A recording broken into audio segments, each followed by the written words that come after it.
We have a lot of returning starters, as many as we've probably had here in Hortonville. It's just about finding some of those leaders and those key guys on each side of the ball and getting them to step up.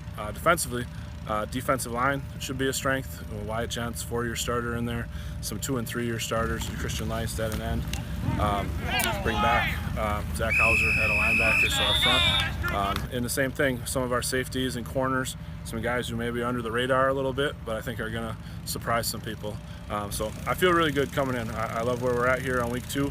Obviously a long way to go yet, but we had a great off season, and it's just picked right up into our season right now, and couldn't be happier with how it's gone to this point. I just try to bring in the experience I've had the past 3 years and how guys have worked and carried themselves on the field.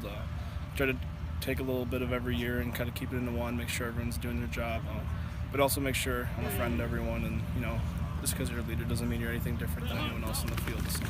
I think we left last year hungry. The goal is always to compete for a conference championship.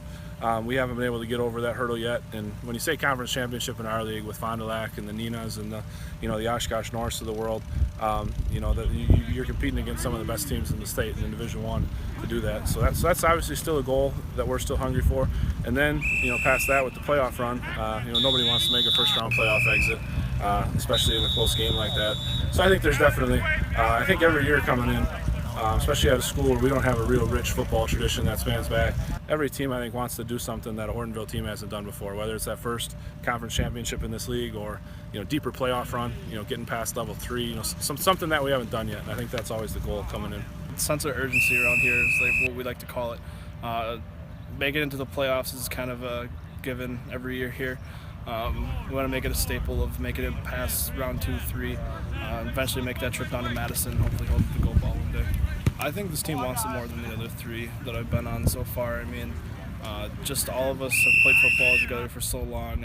Me and the 2 other captains have played since YMCA football, so it's kind of crazy. You played with each other since 4th grade, and now that you're seniors and you're still leading the team together, it's kind of crazy to think about, but I think we're a team that wants a conference championship more than a lot of other teams. We definitely want it more than any team I've ever been around. I think, again, I go back to the off-season work.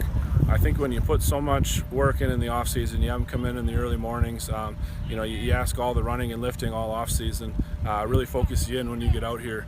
And we've put all that work in, we've worked towards these goals. And then that process of just daily improvement out here. Every day, taking another step offensively, not making the same mistakes we've been. Defensively, getting more installed, all right, getting that cleaned up. And it's just every day about working toward that point, clean up those mistakes that week, and then be better that next week. So just committing to the constant improvement. And I think our guys do that because they do it all year with the lifting and running as they're changing their bodies. And I think they're committing to that same process right now. The hard work pays off. People can have as much talent as they want, but if you're not going to put in the hard work, it doesn't mean anything at the end of the day. And with our new strength program, I think that our hard work's going to pay off.